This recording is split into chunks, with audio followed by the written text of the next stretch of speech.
We are the dollars and cents. All right, guys, welcome back to the channel. So as I mentioned in a previous video, I did get my hands on a lot of, I think it was 5 Amouage fragrances, and some I've already tried, but there's a few that I haven't tried before, and I'm going to do another video on one. And this one is going to be on their and I don't have the box here. I'll put a picture on the screen here if you guys care about what the box looks like. Apparently it's a I think I saw it online. It's a really good looking box, like one of the more colorful, well designed artwork, I guess, of an Amouage box that I've seen. And unfortunately I don't have it, but that's okay because I do have the bottle, and that's all that matters, really. So this fragrance is called Boundless from the house of Amouage. So here's the bottle. And the last video I did was Black Iris, and that was one of the more recent releases as well from Amouage. And this one, again, is more of a recent release. So Boundless from the house of Amouage is a unisex woody spicy fragrance released in 2021. The nose behind this fragrance is Karine Vinchon Spener. It is an eau de parfum concentration. In the notes in the top, we have cardamom, ginger, blood orange, and elemi. In the mid, we have bourbon, vanilla, and benzoin. And in the base, you round things off with tobacco, myrrh, incense, cacao, gaiac wood, patchouli, papyrus, vetiver, and oak moss. Right now, I don't know. I'm looking at these notes in Boundless. I'm like, okay, cardamom, that's a sexy note. There's ginger, which is nice and fresh and zingy. Blood orange, that's fresh. And then the mid, you get some benzoin and vanilla. So I'm like, okay, all right. So it might be kind of boozy. Then you have the myrrh and the incense. It's going to be smoky. I love when tobacco is in any fragrance.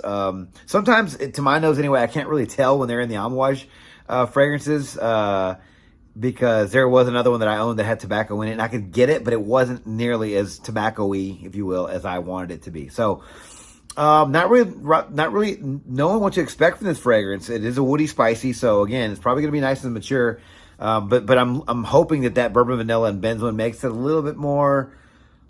just a little more mainstream. I know that Amouage is niche. I get it. I know that these fragrances are they're a step above most fragrances. But I just want it to be a little bit more wearable, a little bit more people pleasing, if you will, because there's just most Amouage fragrances to my nose anyway are not. You have to really wear them, and they can be a little daring sometimes. But here's the bottle. You guys are probably familiar with the Amouage bottles. Nothing too different. I believe it's sort of a purple see-through glass. I can see through it here. You probably can't on camera. They do have a purple gem up here, white cap, gold step-up atomizer with a magnetic cap. So yeah. So without further ado, let's give this fragrance a first impression, and let's see what this fragrance is all about. Clean hand. Here we go. Couple sprays. Okay. Definitely getting that. Now, okay, I will start by saying this has a bit of maturity off the jump. But this is very very, very woody. Okay. This has gaiac wood in it, but I swear there's other wood in this, but I'm guessing it's just the gaiac wood. But the wood note is very, very intense. The vanilla note, it's like the bourbon vanilla, so it's a little boozy, sweet, not thick vanilla sweet, but you can tell there's sweetness here. You're getting the incense and the myrrh. Now, the myrrh isn't as traditional, because I've, like Myrrh Imperial from Armani Privé, that's very myrrh heavy. If you guys have tried myrrh before, you guys know what that smells like. This one's more incensey, animalic. This one's very, I don't know what's giving it a bit of almost like a forest. It's almost got a wet earth sort of smell to it, but it's not in a bad way. I'm really describing that, probably not giving it any kind of justice by saying that, but I'm getting, is there vetiver? Yeah, so I'm getting like vetiver and almost like a wet soil sort of smell, and not in a bad way, even though that sounds really awful. So it's like that mixed with some wood notes, mixed with the vanilla note. I'm getting a little bit of the citrus on top. It's the blood orange. So it's a little citrus hint, but it's not like fresh. It's not like citrusy and fresh or anything like that. No, this is very like a very dark fragrance. Like I mentioned, just think of like wet woods, forest floor, very it's like soil, but with some sweetness and some woodiness to it. Again, this has the Amouage DNA. This has now. Obviously, all these fragrances are different. I give credit to Amouage in the sense of keeping their personality in their fragrances, okay? Because that's not saying that's hard to do, but houses can be tempted to go away from what maybe is not so popular. Some people probably love this about Amouage. I think people don't like it though. Maybe it might be split down the middle, 50-50. They like it, they don't like it. But I give them respect for keeping their maturity, keeping that sense of almost daring. It's different, but it's Amouage. So that's their personality. I respect them for keeping that. But I like this fragrance. This is almost just like the Black Iris, okay?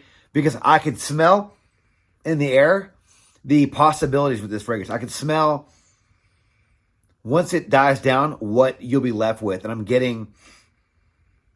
Now it's getting more citrusier. The wet soil, earthy notes have toned down quite a bit. Somehow the citrus is punching its way through.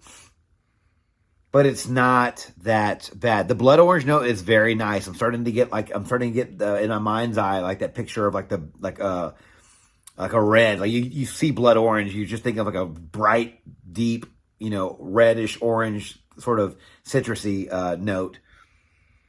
And that's what I'm getting. And I'm actually really, really liking that about this fragrance right now.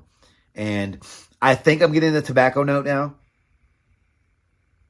It's in there. Not like sweet pipe tobacco, not cherry tobacco, not yet anyway. But yeah, and there was another, I can't remember the name of it. I'll maybe put a picture of the bottle here, but there was another fragrance from Amouage that I wore.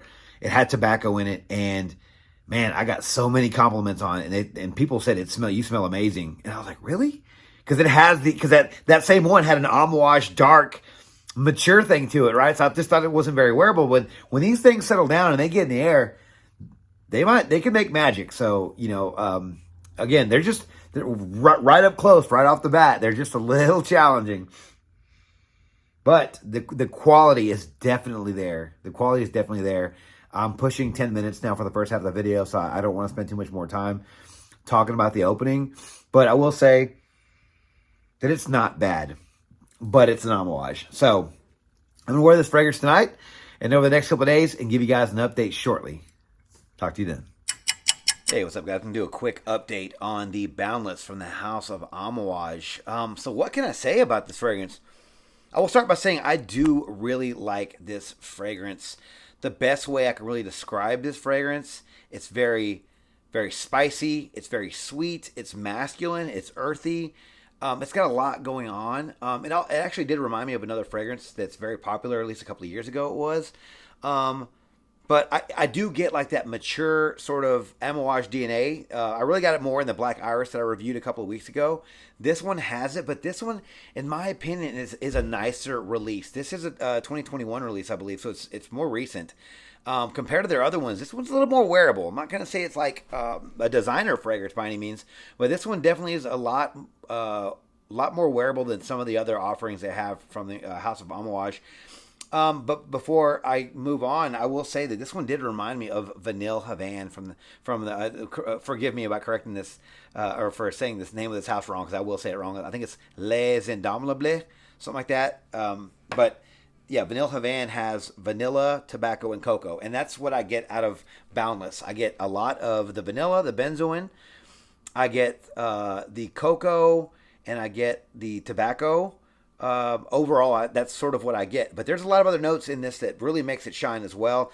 The best way I can really describe it without getting into every single note, it smells like a very spicy, like citrusy, almost like it really reminds me a lot of like you guys know, like over Thanksgiving they sell like the dried like oranges. They're like dry. They have them like in the little pot. It has that fall look. Well, just picture a very that type of like dried spicy orange, if you will, mixed with some spices, maybe some star anise type of spices. There's no cinnamon in this, I don't think, but like just picture that, like very very spicy, and you throw in the vanilla and the cardamom with the ginger and the blood orange.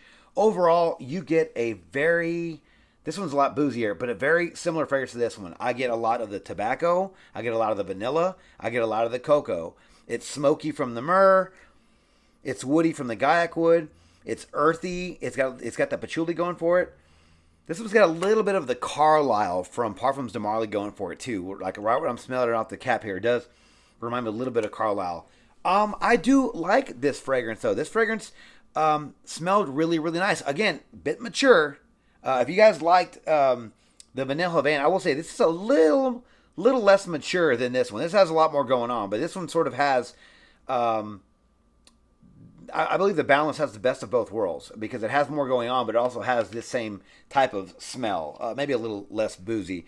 But the longevity I got, this one was excellent. 8 hours. Every time I wore it, 8+ hours, I will say. That is Amouage quality. The projection for this fragrance, again, was really, really good. Not going to say it was beast, but it was really, really good. I even wore this one in the heat, and it wasn't like super intrusive. So I will say probably average, but honestly, for this composition, I would think it'd be a lot stronger, like filling up a room, really, blowing people away. But probably best that it's just not that super strong. Seasons for this fragrance, if you guys haven't guessed already, it's going to be the cooler and colder months of the year. Fall, winter, and early spring are going to be the best times of the year to wear this fragrance. Occasions, evening events, guys. Obviously, like I always say, you guys can wear fragrances wherever you guys want. It's your call. It's your money, your fragrance.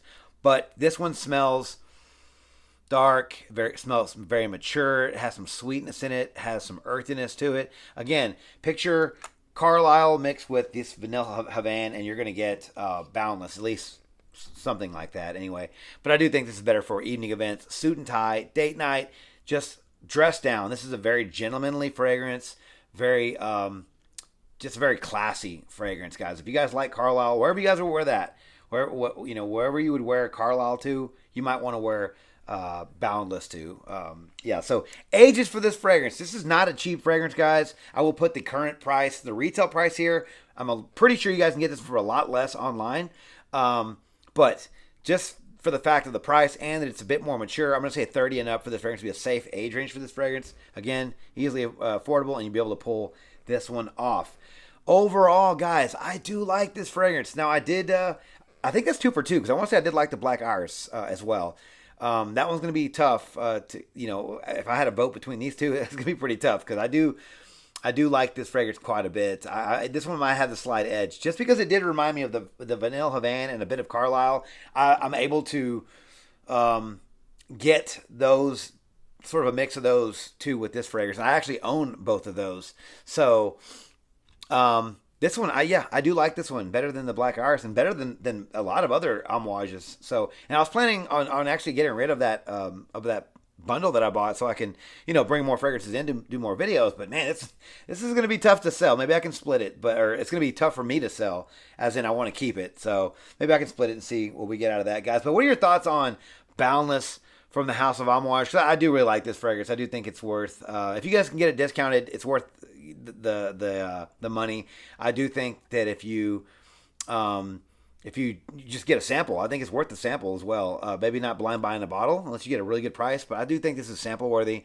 Do think it's worth a shot if you find a good deal on a bottle or a swap.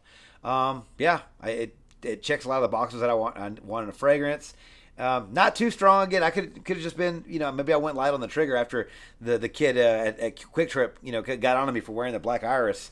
So maybe I just scaled it back a little bit with this one. So, but yeah, overall good fragrance, guys. So let me know your thoughts on this fragrance in the comments below. I'd love to hear your thoughts on Boundless, guys.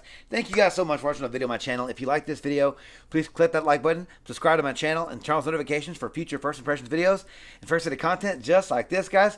Don't forget to follow me on Instagram, Dollars and Cents. There, you find first slated photos and future contest winners, guys. And as always, until next video, you guys take care. Thanks.